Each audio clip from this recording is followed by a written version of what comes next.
Nous voici de retour dans cette émission de la mémoire alternative qui aujourd'hui ouvre son espace et sa porte à Laurence Simeneau, écrivain, thérapeute. Et juste avant notre pause musicale, nous en étions restés à l'abondance. Et ma question était s'ouvrir à l'abondance. S'ouvrir à l'abondance. Il y a plein de définitions à l'abondance. Ce dont j'ai envie de parler là, qui me tient à cœur, c'est que l'abondance, elle est partout. Alors ça peut paraître étrange quand je dis ça, mais simplement quand je regarde la nature, quand je regarde les arbres, l'abondance des feuilles sur les arbres. Là, nous sommes à une saison qui s'appelle l'automne. Il y a plein de feuilles encore sur les arbres. Quand je regarde sur les marchés, quand je déambule sur les marchés que je vois à Paris, là, tous ces fruits, ces légumes, mais quelle abondance, quelle abondance. Que l'on ait les moyens ou pas de les acheter, c'est une autre chose, mais de voir cela. Ensuite, quand je regarde mon corps, quand je regarde nos corps, et que je vois la vie qui est là, quelle abondance. Et nous sommes 8 milliards sur la Terre. Quelle abondance. L'abondance, elle est vraiment partout. Et de croire que c'est uniquement une question d'argent, l'abondance, je trouve que c'est une limitation que nous nous mettons qui nous empêche d'être sereins et heureux. En revanche, de réouvrir notre champ de vision sur l'abondance qui existe au-delà de l'argent, mais l'abondance de soleil qui est là, le soleil, il n'a pas un variateur d'intensité qui fait que tout d'un coup il dit « Ah non, je vais baisser un petit peu ». Non. C'était pas du tout par rapport à l'argent que j'avais pris cette Tout à fait. phrase-là. Hein. C'est Oui. carrément par rapport justement, oui, tu le dis, au soleil, à la vie, à la mer, Oui. à la respiration Oui, aussi. je sentais bien que tu le disais effectivement dans ce sens-là, et je le disais aussi, je précisais par rapport aux auditeurs, parce que parfois il y a un certain nombre de personnes qui croient encore que l'abondance, ça n'est qu'au niveau financier, matériel, Matériel, oui. alors que au niveau de l'immatériel, de l'impalpable aussi. L'abondance, il y a une abondance qui est absolument merveilleuse, c'est l'air. Oui, Parce que justement. l'air autour de nous, et puis nous avons pu constater combien l'air est important quand il y a eu les canicules à plusieurs reprises, là, notamment en France, mais dans d'autres endroits, hein, quand il n'y a pas d'air, c'est notre élément vital. Donc là, à cet instant précis, en même temps que tu m'entends, en même temps que les auditeurs m'entendent, est-ce que chacun de nous, nous pouvons conscientiser que nous sommes en train d'inspirer et d'expirer? Et du coup, ça m'amène une autre phrase Oui. qui est dans le livre Laisse pas aussi. la citer. Vas-y, je te Laisse-moi laisse la la citer. citer, je te la laisse. Parce que j'aime beaucoup cette phrase, elle est tellement vraie et on ne peut pas s'en détacher. Respire, c'est ton cadeau de naissance. Oh oui. Respire, c'est ton cadeau de naissance. Nous naissons, moi je dis que nous avons passé le bac de vie à notre naissance. Donc aujourd'hui j'ai bac plus 55, je ne sais pas quel âge tu as. Donc Moi j'ai bac plus 56. D'accord. J'aime bien dire ça. On a dû à peu près fréquenter les mêmes cours. C'est ça d'une certaine manière. Et nous sommes nés sans passeport, sans visa et tout nus. Et la respiration était notre premier cadeau, quoi. Et elle est là encore à chaque instant, à chaque instant. Et c'est vraiment un cadeau, d'autant plus qu'il y a un certain nombre de personnes quand même sur cette terre aujourd'hui qui ont du mal à respirer physiquement. Et donc qui ont parfois besoin d'un outil annexe pour respirer, je ne sais plus comment s'appelle cet outil, mais ils ont besoin de quelque chose. Moi, je sais que j'ai la chance de ne pas avoir besoin d'être branché à une machine pour respirer. Quel cadeau! Déjà ça, quel cadeau! Et de reconnaître ça, pour moi, je sais que ça me donne de la magie. Et ce que j'aime dans la vie, c'est la magie. J'aime être enchantée, j'aime la magie, moi. J'aime ça, j'aime ça. Ouais. Et c'est vrai que la magie, l'enchantement, tu le disais tout à l'heure en début d'émission, ça nous ramène à notre côté que l'on garde en nous, hein, même si beaucoup de personnes ont tendance à le rejeter ou à l'oublier, ça nous ramène. Quand on parle de la respire, c'est le cadeau de la naissance, ça nous ramène justement à l'enfance aussi, qui est avant le fait peut-être de prendre sa vraie direction dans la vie. Ouais, l'enfant, ouais, ouais. De retrouver, de garder son âme d'enfant. Pour moi, c'est prioritaire, primordial, je dirais. Et en tout cas, de la retrouver si jamais on l'a perdue, ou on l'a oubliée, ou on l'a mise en sommeil. Et du coup, ça m'amène à penser à un conte, la Belle au bois dormant. Et ben pour moi, cette princesse endormie, c'est l'enfant endormi, en fait. C'est cette part du féminin. Parce que l'enfant est relié aussi au féminin à l'intérieur de soi. C'est là où il y a le rêve, c'est là où il y a l'imagination, c'est là où il y a le cœur, le sentiment. Et retrouver son enfant intérieur, ça veut dire retrouver sa joie. Et c'est aussi, surtout, retrouver sa créativité. Et ce que les auditeurs peuvent peut-être connaître ou pas, c'est que l'enfant intérieur, il est relié à l'intuition en nous. La part intuitive que l'on a en nous, elle est reliée directement à l'enfant. Donc quand nous bridons notre enfant intérieur, en fait, nous bridons d'une part notre créativité, notre imagination créatrice, notre intuition, et l'idée c'est retrouver. Et une des manières, par exemple, de faire très concrètement, ça peut être de prendre un papier, une feuille de papier, et de dessiner du n'importe quoi pour retrouver cet enfant intérieur afin de sortir du cadre. En fait, ce qui bloque un enfant, c'est quand on lui donne un cadre et que l'enfant croit que l'adulte a raison et qu'il reste dans le cadre. Alors, c'est important d'avoir un cadre, c'est important d'avoir des limites, uniquement dans le but d'en sortir, d'élargir ce cadre-là. Et c'est en ça que vraiment c'est important de retrouver cet enfant pour retrouver son unité aussi, son homogénéité d'être vivant, pleinement vivant. Ce qui nous amène à la situation suivante, l'anniversaire. On a tous un anniversaire, un début terrestre. L'anniversaire, un nouveau départ. Oui. C'est aussi une de tes phrases. Oui, un nouveau départ. Oui. L'anniversaire, on est tous nés un jour, donc c'est une date anniversaire. Je me rends compte que l'anniversaire a pour chacun d'entre nous une connotation différente. Et je connais un grand nombre de personnes qui n'aiment pas se souhaiter leur anniversaire et qui n'aiment pas qu'on leur souhaite leur anniversaire non plus. Pour moi, c'est dans ma vie le jour le plus important dans une année. Pour moi. Et en fait, ce jour-là, le jour où l'on est né, c'est vraiment le jour où un miracle s'est produit. C'est une gestation qui est arrivée à terme, comme une chenille qui tout d'un coup se transforme en un papillon. Donc pour moi, un anniversaire, c'est le jour où le papillon naît. Et pour moi, c'est, à nouveau, je le redis, fondamental, important. Je constate qu'il y a un anniversaire qui est fêté chaque année. Bon, c'est ce que c'est. Maintenant, ça s'appelle Noël. C'est un anniversaire qui est fêté de la naissance d'un enfant qui s'appelle Jésus. Moi, je ne l'ai pas connu. Je ne sais pas si toi, tu l'as connu. Personnellement, je n'ai pas eu l'occasion de le croiser encore, mais il paraît qu'il doit revenir. Il paraît.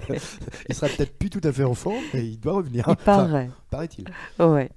Et autant je vois cette naissance, qui peut être une naissance symbolique, fêtée. Les gens se réunissent, les gens font la fête, les gens s'habillent, se mettent sur leur 31, mettent les petits plats dans les grands, font à manger des choses spéciales pour fêter quelqu'un qu'ils ne connaissent pas. Bon, c'est une chose. Moi, je considère que le jour où je suis née, eh bien, je suis cet enfant magique, miraculeux, cet enfant Jésus, en quelque sorte. Nous sommes tous, pour moi, des Jésus, entre guillemets. C'est-à-dire, nous sommes tous le miracle de la vie incarnée. Noël, c'est chacun. Ça, d'une part. C'est pour ça que l'anniversaire est tellement important pour moi. Et pour la petite histoire, je dis souvent à mes amis que le jour de mon anniversaire, et cela depuis que j'ai 14 ans, j'en ai fait un jour férié. Parce que moi, je ne suis pas née dans la tradition chrétienne. Et du coup, dans la religion dans laquelle je suis née, qui est la religion juive, c'est le Messie. En plus, on l'attend, le Messie. C'est pas fini d'attendre. Voilà. Donc moi, je me disais, bon, bah alors je fête quoi? Je fête qui? Donc, je faisais de mon jour anniversaire... Tu peux le donner, ton jour anniversaire? C'est le 7 décembre. D'accord. Et donc, je fais, depuis que j'ai 14 ans, de ce jour-là un jour férié. je prends ce temps pour moi, je me fais plaisir, je fais ce qui est bon pour moi, je me félicite, je me gratifie, je fais le bilan de l'année écoulée, je vois ce qui est là, je fais aussi un état des rêves que j'ai pour l'année qui va venir.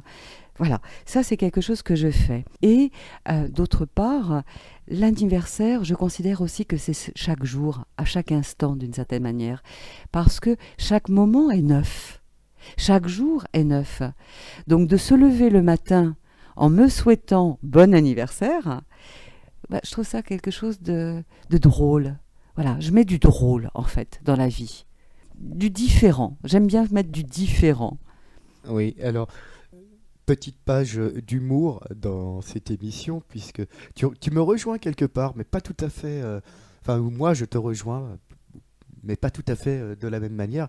C'est que moi aussi, j'ai créé un jour férié, ce qui est très amusant. J'ai créé un jour férié qui existe déjà, mais je le fête pas de la même manière. C'est le 14 juillet. Et le 14 juillet, on sait ce que c'est que ce jour férié. Et moi, il se trouve que j'ai créé un nouveau jour férié, puisque le 14 juillet, c'est le jour où j'ai vu la première fois un de mes chats, qui est ici maintenant, et que je l'ai vu, en fait, la première fois que je l'ai vu, c'était le 14 juillet 2008, et j'ai décidé, quand j'ai eu ce chat en mars 2009, que le 14 juillet serait son jour férié à lui. Ouais. Et à moi, par conséquent, donc j'ai un jour férié qui ne correspond pas aux jours fériés qui sont attribués officiellement. C'était une petite page d'humour pour rebondir Ouais. un peu, compléter un peu ce que tu disais. Mais l'idée est bonne puisque finalement, je pense que je vais aussi m'octroyer. J'avais pas pensé à ça pour moi d'ailleurs, c'est bizarre. Ouais, mon jour de naissance sera un jour férié. Parce que nous sommes tous nés, a priori, à part les bébés éprouvettes, mais nous sommes tous nés du ventre de notre maman.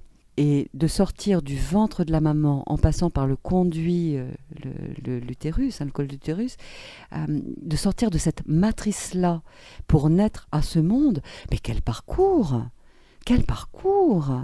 C'est un sacré parcours, entre guillemets, du combattant, aidé de notre mère tant qu'elle a pu, comme elle a pu, mais c'est vraiment notre premier exploit, vraiment.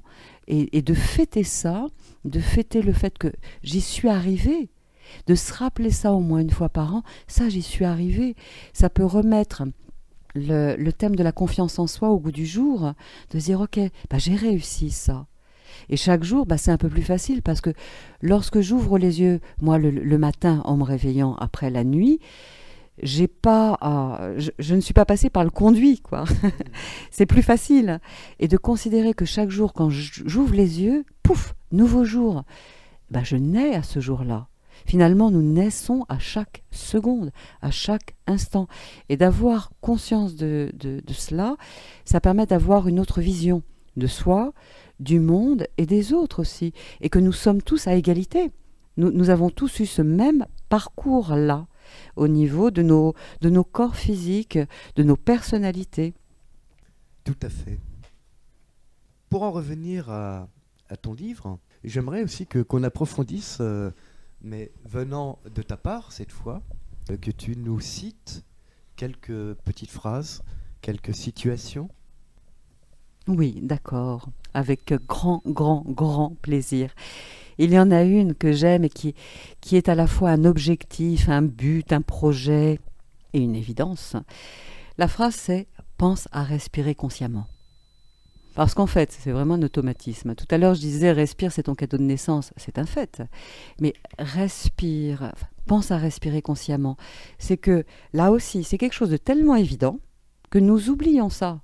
Alors que de revenir à sa respiration, c'est-à-dire de respirer consciemment, le plus souvent possible dans une journée, ça permet plusieurs choses et qui sont vraiment importantes pour moi.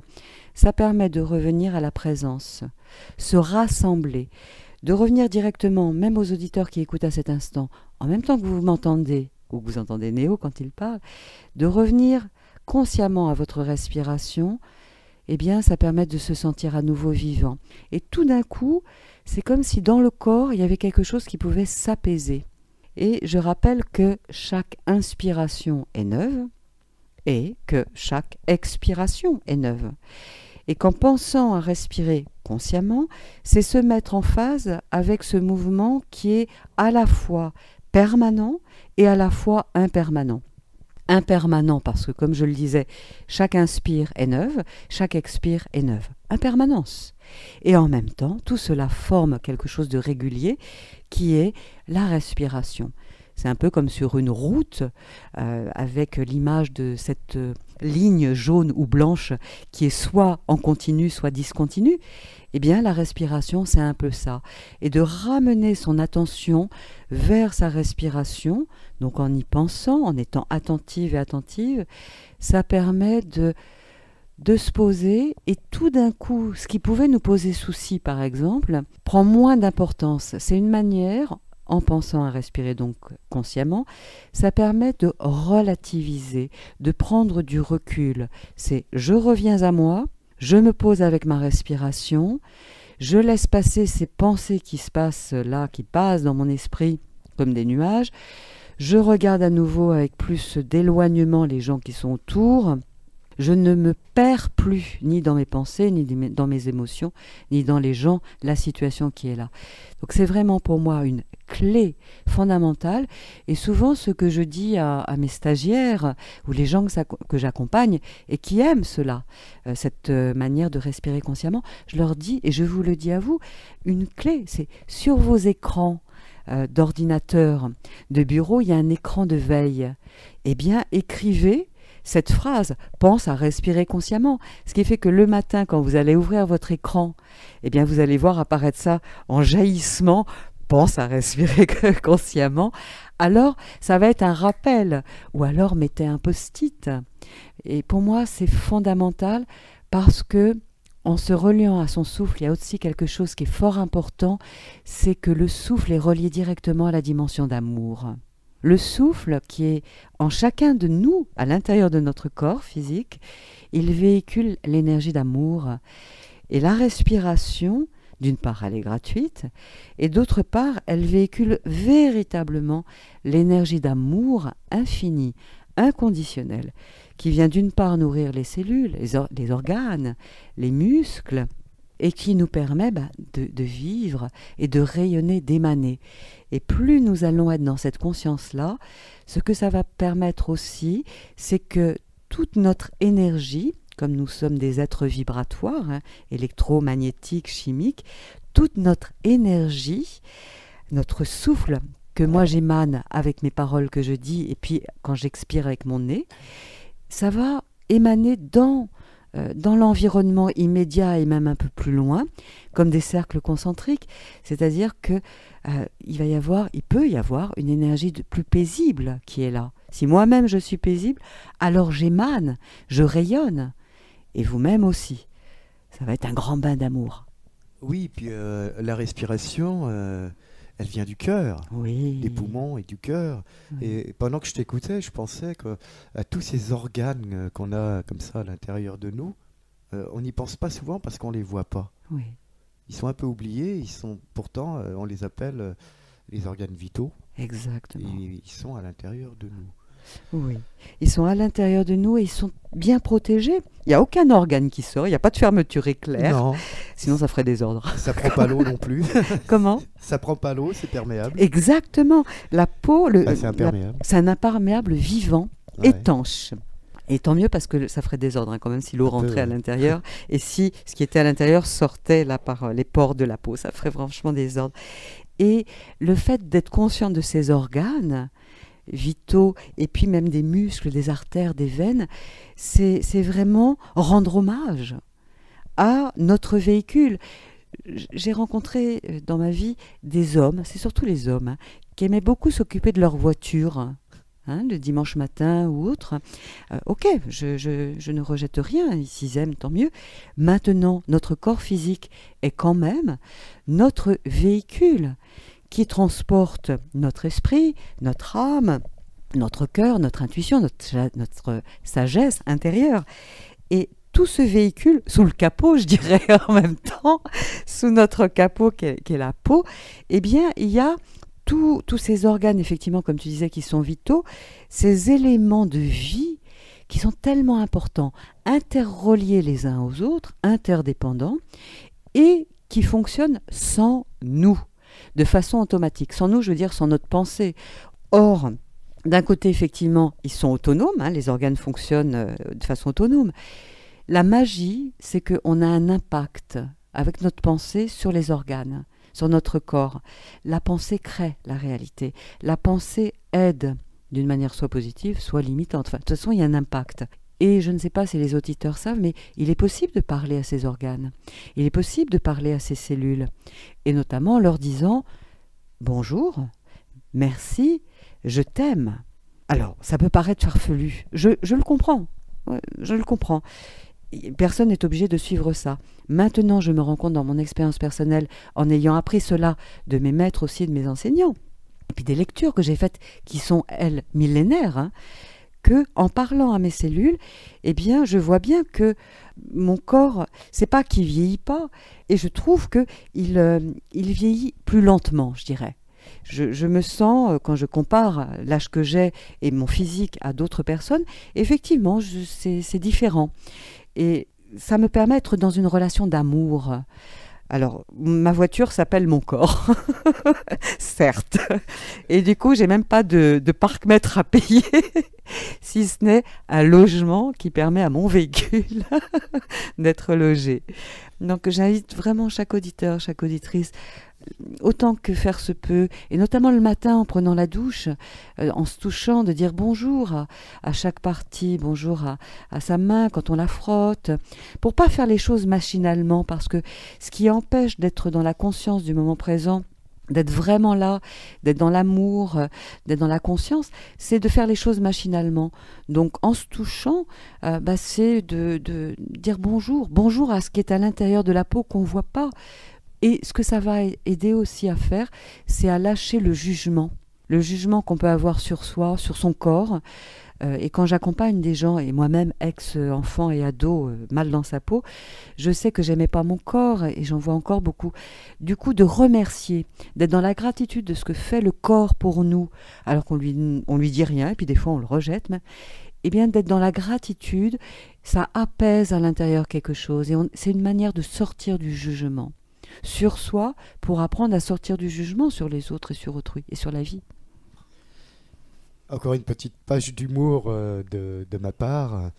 Je le fais pas, mais je le ferai maintenant en t'écoutant. C'est de rentrer dans mon bain. Parce que moi, je suis plus bain que douche. Et je le ferai demain matin, et d'arriver dans la baignoire et de dire à mes organes bonjour à tous, merci d'être encore venus ce matin. Voilà, je le dis avec humour, mais c'est un peu ça, c'est un peu ce que tu dis finalement. C'est un peu ce que je dis.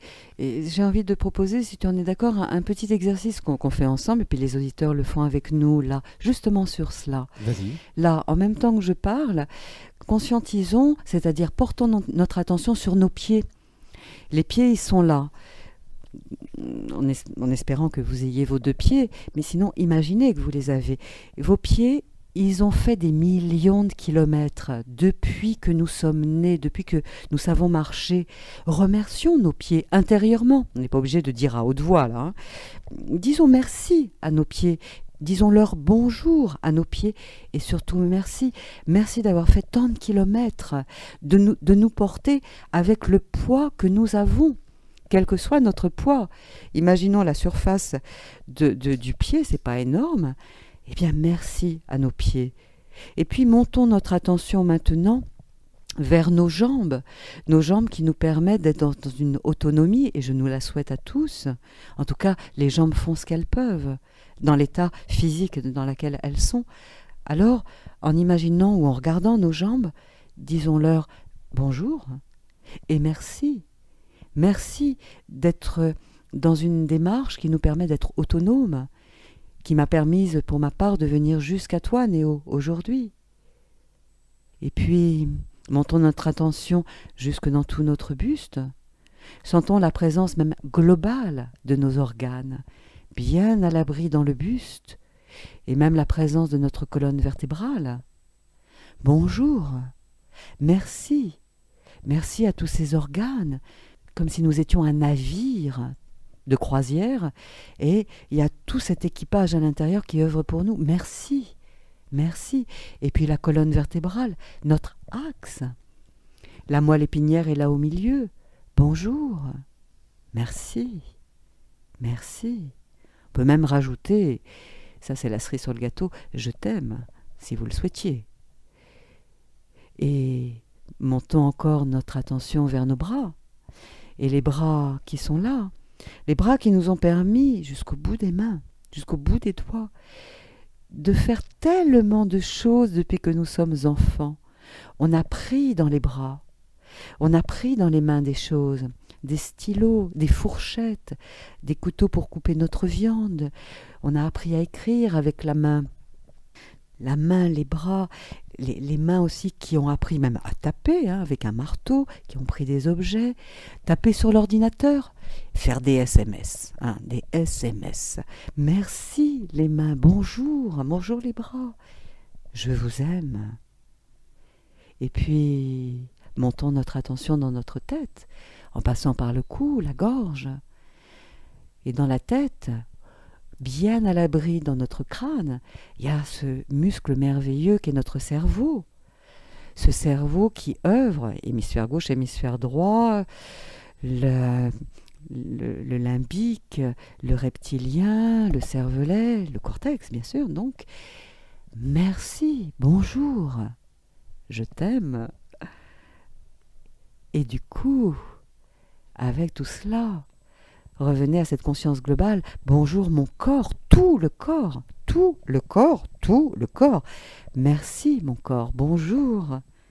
Et vous pouvez rajouter, si cela est bon, je t'aime. Et peut-être qu'à cet instant, il y a comme une forme de présence qui s'affine, quelque chose de l'ordre d'une respiration qui devient un peu plus ample, une douceur, quelque chose qui est un peu de l'ordre de l'exquis. Voilà, comme peut-être aussi une forme de relaxation, de détente intérieure qui se fait. Simplement en disant bonjour, merci, et éventuellement, comme je disais, de rajouter je t'aime. Merci Laurence. En parlant de respiration, nous allons en faire une que l'on aime également. Mais là, dans ce cadre précis, celle-ci sera musicale. À tout de suite sur Radio Zolkin.